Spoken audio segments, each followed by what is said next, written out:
INA Podcast.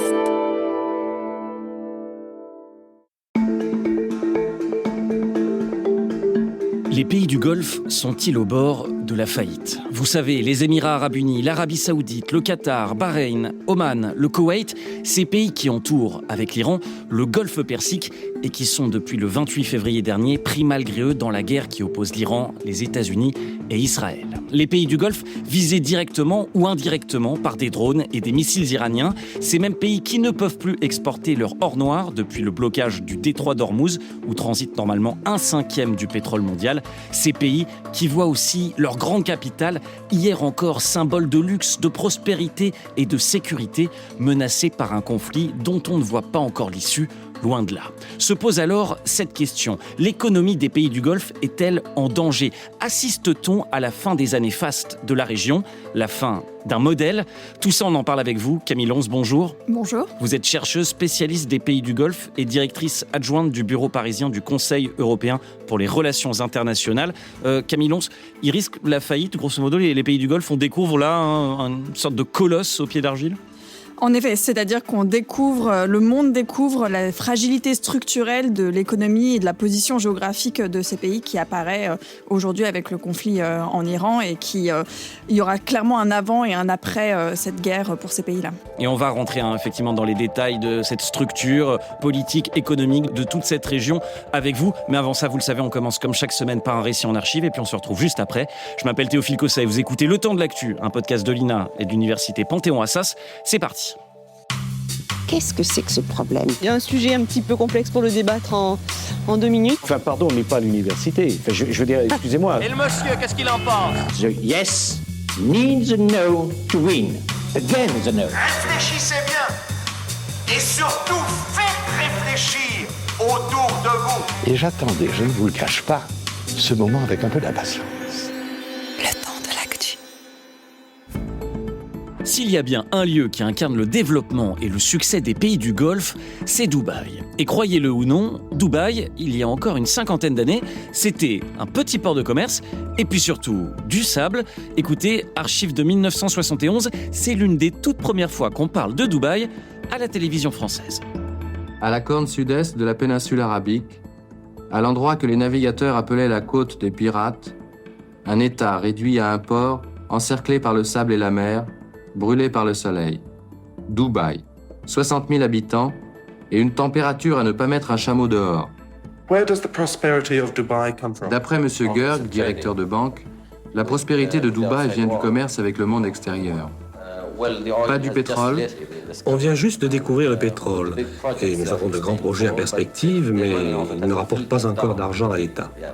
Le pétrole ne rapporte pas encore d'argent à l'État, mais dans les années 70, il va en rapporter beaucoup. Et ça tombe bien car la famille princière Al Maktoum, qui règne sur l'Émirat depuis des générations, a de grandes ambitions. Elle rêve de transformer son petit bout de terre situé stratégiquement entre l'Europe et l'Asie en un paradis commercial moderne et prospère, à l'image des plus grandes capitales. Et pour ça, elle ne va pas hésiter à user d'une certaine démesure. On est maintenant en 1980, reportage dans un parc d'attractions et à la patinoire de Dubaï. Alors pour vous donner une idée de l'opulence dans laquelle vivent aujourd'hui la plupart de ces Émirats, je vous invite maintenant à regarder un sujet tout à fait étonnant. À Dubaï, c'est une manière de Disneyland que je vous laisse découvrir. Ce n'est pas toujours du meilleur goût, mais c'est pour le moins, vous allez le voir, spectaculaire. Ces 4 hommes dans un bateau sont des Arabes heureux qui s'amusent comme des enfants. Citoyens à part entière de Dubaï, c'est-à-dire en fait actionnaires des puits de pétrole, ils viennent ici dans ce centre de loisirs où rien n'est gratuit ni trop cher pour eux. Mais quand il s'agit de profiter de la piste de glace, c'est une autre affaire. Il faut convenir que la tenue nationale, si saillante en temps ordinaire, n'est pas faite pour le patinage artistique. Et pourtant, quelle merveilleuse opportunité que de pouvoir patiner quand il fait 50 degrés à l'ombre, 8 mois par an. Et oui, dans les années 80, l'opulence est déjà à Dubaï. Désormais, tout est pensé pour attirer les investisseurs, les stars du showbiz, les expatriés et les touristes dans l'Émirat. Développement de l'aéroport, lancement d'une compagnie aérienne, Emirates en 1985, et puis des buildings, beaucoup de buildings. En un demi-siècle, Dubaï va se développer à coups de milliards, à l'image de ses voisins qui composent les Émirats arabes unis. Résultat, en 1994... Voilà ce que sont aujourd'hui les habitants des Émirats, les Émiratis. 400 000 personnes qui règnent sur 2 millions d'immigrés. 7 Émirats pour un pays grand comme le Portugal, PNB équivalent à celui des États-Unis, richesse par habitant 10 fois celle de la France. Et à Dubaï, la démesure s'accélère. La tour la plus haute du monde, elle est à Dubaï, 828 mètres. Une mini-station de ski entièrement en intérieur, bien sûr, pas de problème. Ça s'appelle Ski Dubaï. Des villas ultra luxueuses sur des îles artificielles, elles poussent comme des champignons. Archive cette fois de 2006. L'Émirat, grand comme un département français, n'est qu'un immense chantier. Les bâtiments sortent de terre à une vitesse hallucinante. Dans 2 ans, sera inaugurée ici la tour la plus haute du monde. Unique ces îles artificielles en forme de palmier. Unique cette cité lacustre aux portes du désert. Question de survie, pour les responsables du pays, la page pétrole est déjà tournée.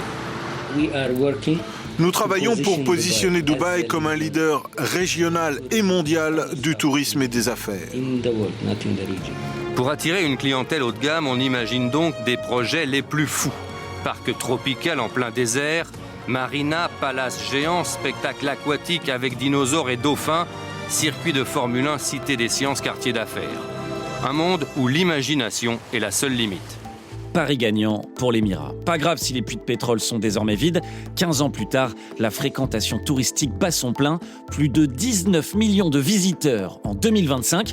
De plus en plus d'entreprises s'y installent également. Dubaï en 2025, c'est plus de 4 millions d'habitants, dont 90% d'expatriés. Des expatriés, des salariés, des entrepreneurs, des influenceurs même, tous attirés par le soleil, les infrastructures et la fiscalité. Reportage de complément d'enquête sur France 2 en 2022. Dans la marina de Dubaï, pour Alex et Nina, c'est l'heure d'attaquer la journée de travail. Mais chérie, du coup, en voilà une nouvelle boat party cette semaine. Depuis 3 ans, le couple de Français est influenceur. Ils gagnent leur vie en filmant leur quotidien dans de courtes vidéos qu'ils diffusent sur Internet.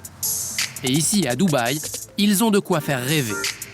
Franchement, c'est incroyable. On travaille dans des conditions soleil, bonne humeur. Les gens sont heureux de travailler. C'est vrai. De l'argent, du soleil, mais pas seulement. À Dubaï, le paradis est aussi fiscal. Quand tu as un business qui marche, tu es content de travailler parce que tout ce que tu fais, ça vient pour toi et tu donnes rien aux autres et ça te motive encore plus. 0 impôt, voilà. Ça joue aussi au fait qu'on est venu ici, bien sûr. On va pas se le cacher. Oui, sauf que depuis le début de la guerre au Moyen-Orient, le 28 février dernier, le paradis Dubaï n'est plus ni si sûr, ni si paisible. Situé tout proche du très stratégique détroit d'Ormuz, attaqué par l'Iran qui lui reproche d'être un allié des États-Unis, l'Émirat, comme beaucoup de pays du Golfe, se retrouve touché malgré lui par le conflit. Alors la guerre signe-t-elle la fin de l'Eldorado ? Dubaï risque-t-il de tout perdre, de même que ses voisins ? Les pays du Golfe, la fin d'un modèle ? On en parle dans le temps de l'actu. Avec vous, Camille Lons. Déjà pour commencer, peut-être une réaction aux archives qu'on a entendues. J'ai fait un focus sur Dubaï. Alors évidemment, on va parler des autres pays du Golfe et toute cette région, mais peut-être déjà, effectivement, est-ce que c'est représentatif un petit peu de cette région ? Je dirais que Dubaï est un petit peu particulier par rapport aux autres pays du Golfe. C'est le pays, enfin l'Émirat en l'occurrence, parce que là on parle d'un Émirat au sein d'une fédération dont l'économie a été la plus diversifiée. C'est celui qui a été le plus en avance par rapport aux autres dans la diversification de son économie dans l'après-pétrole, justement parce que, et c'est expliqué dans le reportage, il n'y avait pas de pétrole ou très très peu. Ils en ont trouvé assez tardivement et donc toute l'économie de Dubaï a été créée et développée sans le pétrole ou avec très peu de pétrole. Et c'est pour ça que Dubaï est aussi vulnérable aussi dans la situation actuelle, c'est que Dubaï s'est construit sur finalement pas grand-chose à la base et donc repose énormément sur la confiance des expatriés, des entreprises, des investisseurs. Mais à partir du moment où la confiance s'effondre, il reste plus grand-chose en fait qui tient le système ensemble. Et donc quelque part, Dubaï est particulièrement exposé par rapport à d'autres pays du Golfe qui, eux, continuent de reposer beaucoup sur le pétrole. Alors, ça crée d'autres types de vulnérabilité, bien sûr, mais je dirais que Dubaï est un peu spécifique de ce point de vue-là. Et effectivement, vous avez dit des points importants, la confiance, etc. On va y revenir, bien sûr. Mais avant ça, est-ce qu'on pourrait faire un zoom peut-être sur... Alors, vous le disiez, chaque pays du Golfe a un petit peu sa spécificité, mais si on devait définir peut-être un modèle commun des pays du Golfe d'un point de vue économique, est-ce qu'il y en a un ? Est-ce qu'il y a des éléments communs communs qui construisent l'économie de toute cette région? Alors, les éléments communs, c'est la rente pétrolière, qui du coup est un petit peu moins le cas pour Dubaï, mais qui est quand même ce qui rejoint un petit peu tous ces pays-là. La rente pétrolière qui continuent à composer une partie énorme de leur économie à différents niveaux. Et ces pays-là, depuis une dizaine ou une quinzaine d'années, font des efforts de diversification de leur économie justement pour préparer l'après-pétrole. Mais ils ont en commun quand même d'avoir tout un système économique qui repose sur le pétrole. Donc pour certains, dans le cas de Dubaï, le pétrole, dans le cas des Émirats, je veux dire de manière plus générale, le pétrole, ça représente plutôt 25% du PIB. D'accord. Donc quand même assez important, mais voilà. Oui. L'Arabie Saoudite, ça va plutôt être la moitié du PIB. Ouais. Et puis, on va jusqu'à des pays comme le Koweït, par exemple, qui est très peu diversifié, où ça représente encore 60, 65, 70% du PIB. Et donc, en fait, tout le système économique et social aussi et politique sont tournés autour du pétrole. Et donc, en fait, tous les autres secteurs sont liés d'une manière ou d'une autre au pétrole en réalité. Donc c'est-à-dire par exemple, ils ont développé beaucoup des industries, mais qui sont des industries qui utilisent beaucoup d'énergie, comme l'aluminium par exemple, et qui donc le fait d'être des producteurs de pétrole et d'avoir accès à de l'énergie à bas coût fait que ça rend ces industries plus faciles. Ils font de la pétrochimie, donc tous les dérivés du pétrole. Dubaï par exemple, c'est un hub aéroportuaire important. Encore une fois, avoir accès à des ressources énergétiques aide dans cette catégorie-là. Donc en fait, on se rend compte qu'une grosse partie de l'économie de ces pays tourne autour, indirectement ou directement, de l'énergie. Et c'est pour ça que même ces chiffres, quand on parle de la diversification de leur économie, ces chiffres peuvent être un peu trompeurs parce qu'en réalité, toute l'économie continue d'être irriguée via les investissements de l'État, etc., dans le secteur privé, par en fait, le recyclage de la rente pétrolière dans les autres secteurs de l'économie. Pour l'instant, on n'est pas encore dans un modèle, finalement, où on a d'autres secteurs d'économie extrêmement développés et complètement indépendants des revenus pétroliers. Je comprends. Et puis, bien sûr, le problème, c'est la géographie de la région. Alors, pour ceux qui ne se situent pas bien, je vous invite à regarder sur une carte. C'est tout de suite super clair. Donc, les pays du Golfe sont donc le long du Golfe Persique. Alors, côté ouest et sud, on a le Koweït, l'Arabie Saoudite, Bahreïn, le Qatar, les Émirats Arabes Unis, dont Dubaï et Oman. Côté nord et est, on a l'Iran. Et ce golfe Persique, il débouche sur un détroit, le fameux détroit d'Ormuz, qui n'est pas large, je crois autour d'une cinquantaine de kilomètres de large, et qui est un peu, pour ces pays du Golfe, la porte de sortie vers le reste du monde, la seule voie maritime, finalement, là où transite, on le sait, 20% du pétrole mondial. Mais aussi, on n'y pense pas forcément, une très grosse partie des marchandises qu'importent ces pays. Oui, tout à fait. Enfin, c'est-à-dire que pour ces pays-là, par rapport à la péninsule arabique, en fait, toute la production pétrolière énergétique, elle est située donc à l'est de la péninsule arabique. Donc même pour l'Arabie Saoudite, qui finalement a accès à 2 côtes maritimes, il y a aussi la côte mer Rouge. En fait, toute la production, elle est centrée dans le Golfe Persique. D'accord. Et donc, pour sortir du Golfe Persique, dans le cas de l'Arabie Saoudite, il y a un moyen de contournement du détroit d'Ormuz, qui est un pipeline, un oléoduc est-ouest, qui a été construit et développé justement pour relier les 2 côtes et pour pouvoir accéder directement à la mer Rouge via le port de Yanbu, donc c'est le port qui est sur la mer Rouge. Mais donc, il faut faire transiter tout ce pétrole vers cet oléoduc pour avoir accès à la mer Rouge qui, elle-même, en plus, est aussi soumise à des pressions géopolitiques, comme on le sait, avec les attaques des Houthis. Donc, c'est qu'une solution que partielle. Au Yémen, effectivement, les attaques des Houthis. Et effectivement, sur cet oléoduc, je regardais, même si on voulait faire passer tout le pétrole produit par l'Arabie Saoudite via cet oléoduc, et puis je crois que les Émirats Arabes Unis en ont un également, me via semble-t-il. Fujairah, en effet. En fait, ce serait pas possible parce que, grosso modo, le tuyau est trop petit par rapport à l'immensité de pétrole qu'il faudrait envoyer dans le tuyau. Enfin, je vulgarise, mais c'est à peu près ça, quoi. Oui, en effet, c'est les principaux producteurs et exportateurs de pétrole au monde. Donc, c'est des quantités astronomiques de pétrole qu'il faut faire sortir du détroit. Il y a quand même une capacité, par exemple, pour l'Arabie Saoudite, pour donner une idée un petit peu des ordres de grandeur, l'oléoduc, il a une capacité de 5 millions de barils par jour, 5 à 7. D'accord. L'Arabie Saoudite, normalement, elle exporte plutôt 7 à 10. Donc, c'est quand même une portion assez significative pour l'Arabie Saoudite. Mais c'est que l'Arabie Saoudite. Ça ne permet pas il y a le reste de la région. Le reste de la région reste encore soumis beaucoup au détroit d'Ormuz. Et en plus, surtout, ça continue d'être soumis à des vulnérabilités géopolitiques parce qu'en fait, l'Iran un oléoduc, c'est facile à bombarder. Si l'Iran voulait attaquer l'oléoduc... Bien sûr, c'est juste un oléoduc. C'est possible d'attaquer ces infrastructures-là assez facilement. Et il y a aussi les Houthis qui viennent du Yémen, qui pour l'instant ne se sont pas encore engagés dans le conflit. Donc les Houthis, pour rappel, qui sont soutenus par l'Iran et qui sont un groupe armé du Yémen au sud de l'Arabie Saoudite. Je vous invite vraiment à regarder une carte, c'est passionnant et on comprend vraiment tout de suite les enjeux qui se jouent. Petite question, parce que attendez, pardon, mais la problématique de sécurité, la menace d'un blocage du détroit d'Ormuz. Et on le comprend, parce que grosso modo, le blocage du détroit d'Ormuz est une catastrophe économique pour tous ces pays-là, parce que soit on envoie le pétrole par bateau, soit on envoie par ces oléoducs dont on vient de parler, mais grosso modo, il n'y a pas d'autre solution. On ne va pas envoyer des petits camions traverser le désert, ça, c'est pas possible. Cette menace du blocage du détroit d'Ormuz, elle n'est pas nouvelle, loin de là, de même que l'agressivité de l'Iran. Écoutez cette archive de France 2 que j'ai retrouvée, il n'y a pas si longtemps, on est en septembre 2019, et puis on en parle.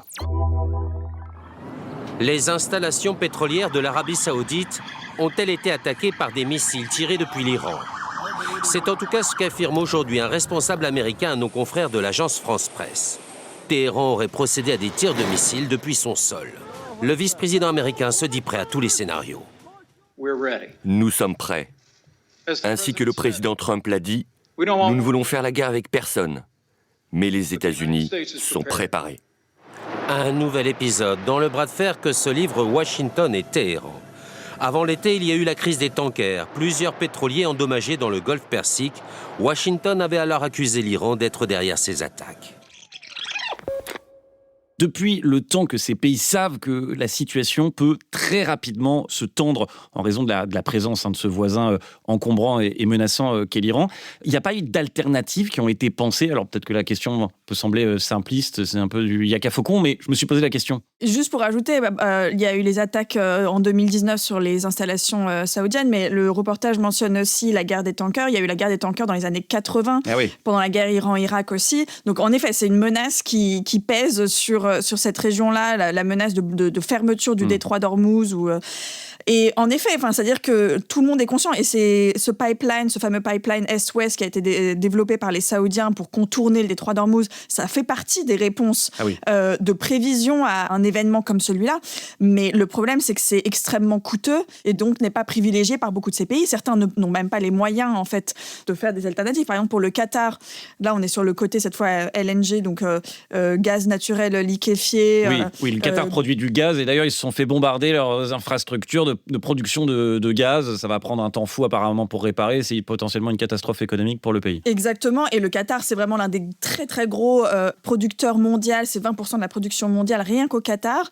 Et dans le cadre du gaz, c'est très compliqué en fait de le faire transiter. Il n'y a pas vraiment d'option autre que le faire transiter par bateau via le détroit d'Ormuz. Et puis on l'a compris en écoutant le récit documentaire, on en a un tout petit peu parlé là au début de cette interview. Il y a un autre enjeu qui est menacé par cette guerre. À Dubaï par exemple, vous le disiez, l'économie s'est diversifiée. On l'entendait, Dubaï a encore peu attiré le monde entier pour ses infrastructures, pour son luxe, mais aussi pour sa sécurité. Ils revendiquaient beaucoup cette sécurité, les autorités dubaïotes.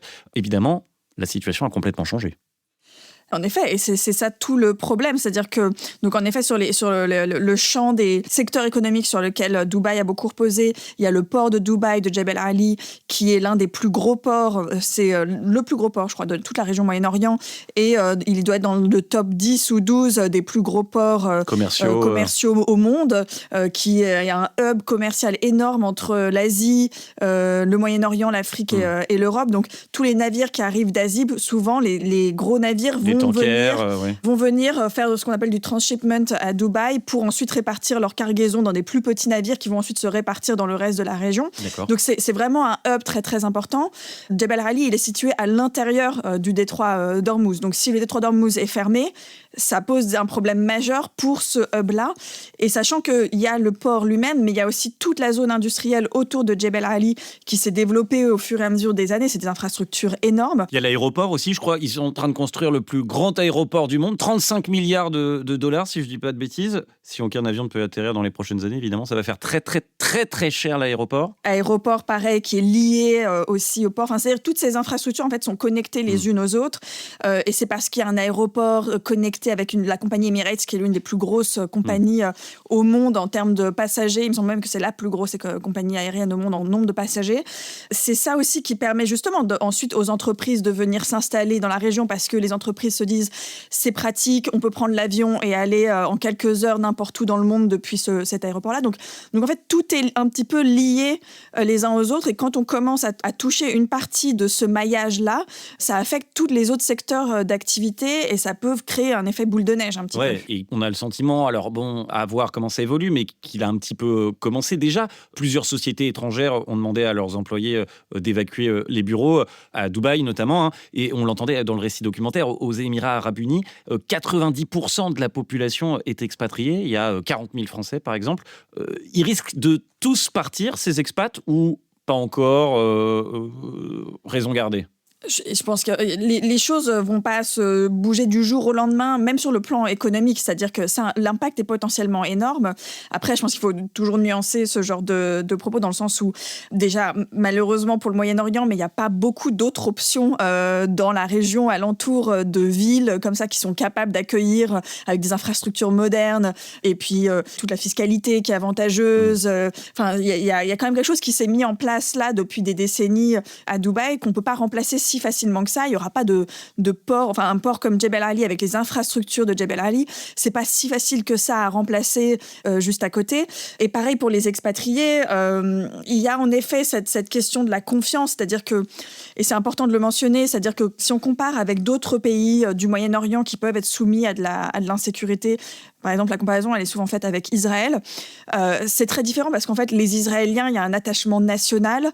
Alors, certes, quand ils sont harcelés par des alertes aériennes jour et nuit, ça pose la question de est-ce qu'on reste ou est-ce qu'on part. Mais il y a quand même un attachement national, un sentiment d'identité, d'appartenance qui n'est pas le même dans un pays comme beaucoup de pays du Golfe, et notamment comme une ville comme Dubaï, où 90% de la population est émigrée, où il y a un système surtout qui est fait pour que les gens ne s'attachent pas. En fait, c'est très difficile d'avoir la nationalité émirienne quand on est un expatrié. Et donc, quand on n'a pas ce sentiment d'appartenance nationale, c'est pas du tout le même rapport, en fait, en effet, au risque le jour où une guerre se déclare. Ce qui est fou, c'est qu'on a l'impression que certains pays sont, allez, on va le dire, complètement dépassés et manifestement assez fébriles face à la situation. Le 18 mars 2026, on apprenait que 60 personnes, dont 4 Français, étaient en garde à vue à Dubaï, accusés d'avoir menacé la sécurité nationale en filmant les attaques iraniennes sur le territoire. Alors les Français ont été depuis libérés. En gros, interdiction formelle de filmer et de diffuser, notamment à l'extérieur du pays, les images des attaques iraniennes, sous peine d'une amende de 50 000 €. Pareil pour les journalistes étrangers. Sous-titre, l'Émirat ne veut surtout pas que son image soit écornée et censure toute communication qui pourrait lui porter atteinte. Tout à fait, parce qu'ils sont totalement conscients en fait du risque et des enjeux liés à leur image, et donc ils essayent de contrôler le plus possible. Mais le problème, c'est que c'est très difficile aujourd'hui avec les réseaux sociaux de contrôler les images qui sortent du pays. Mais ils sont bien conscients que c'est un enjeu majeur, et c'est des régimes autoritaires, donc ils ont cette façon de contrôler l'image de manière générale qui est assez étroite et qu'on retrouve là très très visible dans une crise comme celle-ci. Comment est-ce qu'ils peuvent s'adapter, notamment si le conflit s'enlise? Alors, bon, j'imagine que c'est difficile d'avoir un plan clair et précis, mais est-ce qu'il y a des pistes? Le problème, c'est que ces pays-là se retrouvent stratégiquement dans une sorte de dilemme un peu insoluble, qui est que d'un côté, ils ont énormément misé sur leurs relations sécuritaires avec les États-Unis. C'est le pilier, c'est un peu le pilier de la relation avec les États-Unis depuis des décennies. C'est le pétrole contre la sécurité et la protection militaire. Et on voit aujourd'hui qu'ils se retrouvent de plus en plus face à la limite de ce modèle-là, parce que les États-Unis deviennent non seulement se retire ou parle de se retirer de la région, ne joue plus ce rôle de parapluie sécuritaire qu'ils ont joué de parrain de la région, quoi. Ouais. Mais en plus, ils deviennent activement déstabilisateurs et activement problématique en fait, puisqu'ils génèrent, ils vont être à l'origine de conflits avec l'Iran juste en face, de l'autre côté du Golfe Persique, sans même consulter ces pays-là, sans les écouter. Ça fait des mois que ces pays font du lobbying à Washington pour essayer justement d'éviter de calmer le jeu, que cette escalade ait lieu. Et en fait, ils n'arrivent pas à être entendus. Et donc, il y a vraiment un problème majeur quand ces pays-là sont aussi dépendants des États-Unis, investissent des milliards dans l'armement américain, dans l'économie américaine, et finalement, en retour, ne sont pas du tout écoutés sur leurs problématiques de sécurité. À côté de ça, depuis quelques années, ils ont fait le choix de la diplomatie avec l'Iran pour essayer justement d'avoir leur propre canaux diplomatiques avec l'Iran. Donc l'Arabie Saoudite a fait un rapprochement avec l'Iran diplomatique en 2023, qui avait été d'ailleurs soutenu par la Chine à l'époque. Et on voit les limites aujourd'hui. Le problème, c'est que ça n'a pas permis non plus d'être protégé complètement en cas d'escalade. Certains ont fait le pari du rapprochement avec Israël. C'est le cas notamment des Émirats et de Bahreïn avec les accords d'Abraham. Et encore une fois, qu'est-ce que ça leur a apporté exactement d'un point de vue sécuritaire ? Ils se retrouvent au contraire encore plus touchés et pris pour cible par les Iraniens. Les Émirats, c'est le pays du Golfe aujourd'hui qui est le plus touché par les frappes iraniennes de missiles et de drones. C'est plus de la moitié des frappes qui sont faites jusqu'à présent sur l'ensemble du Golfe, elles ont lieu sur les Émirats, un petit peu en punition quelque part pour s'être rapprochés d'Israël. Donc, ils sont pris pour cible sans forcément avoir en échange de soutien ni des États-Unis, ni d'Israël, ni de personne. Et donc, ils se retrouvent un peu au bout de leur stratégie dans la région. D'un point de vue économique, est-ce qu'il y a des pistes d'adaptation là, à court terme pour... Le contournement, pour l'instant, les pistes immédiates, ça va être le contournement pour les pays qui le peuvent. Donc, dans le cas de l'Arabie Saoudite, ça va être ça le grand enjeu, mais avec toutes les vulnérabilités dont on a parlé. Les oléoducs. Et essayer de faire du damage control, donc essayer de limiter le départ des investisseurs, de la population expatriée, etc. Rassurer à tout prix. Est-ce qu'ils ont intérêt, je terminerai là-dessus, est-ce qu'ils ont intérêt à rentrer officiellement en guerre contre l'Iran ? Parce que la question pourrait se poser, des bombes sur la tête, voilà, ça pourrait se dire légitimement, on rentre en guerre. Et d'ailleurs, est-ce qu'ils le peuvent ? Alors, je pense qu'ils n'ont aucun intérêt à rentrer en guerre. C'est pour ça que pour l'instant, ils ne l'ont pas fait. Même s'ils font des menaces de plus en plus ouvertes sur ce sujet-là, parce qu'ils aimeraient que les Iraniens arrêtent de les prendre pour cible. Donc, ils menacent en effet de réouvrir leur espace aérien, par exemple. Alors, il ne s'agit pas d'entrer en guerre de manière directe, parce qu'en fait, ils n'ont pas d'armée qui leur permet d'avoir une action offensive envers l'Iran. Enfin, c'est des armées très très limitées. Ils ont beaucoup investi dans les armes américaines, des armes très très chères, mais en termes de capacité de projection militaire, ça reste extrêmement limité. La question, ce serait, est-ce qu'ils ouvriraient leur espace aérien et leur base, par exemple, pour les États-Unis, pour frapper l'Iran depuis leur base dans la région ? Pour l'instant, ils ne l'ont pas fait, ou en tout cas pas de manière du tout publique. Et le problème, c'est qu'ils savent que s'ils commencent à le faire, ça ne ferait que renforcer en fait les frappes iraniennes. Alors c'est possible qu'ils se retrouvent finalement forcés à le faire si jamais les États-Unis leur tordent le bras, mais ce ne serait pas dans leur intérêt, clairement. Quel avenir pour le Golfe Persique ? Le modèle faste des pays du Golfe est-il en sursis, voire en voie d'extinction ? On a les cartes en main en tout cas pour y voir plus clair. Grâce à vous, Camille Lons, merci beaucoup, chercheuse spécialiste des pays du Golfe et directrice adjointe du bureau parisien du Conseil européen pour les relations internationales. C'était Le Temps de l'actu, un podcast de l'INA et de l'Université Panthéon-Assas. Si ce podcast vous plaît, abonnez-vous, mettez des étoiles, des commentaires et parlez-en autour de vous. Et puis moi, je vous dis salut et à la semaine prochaine.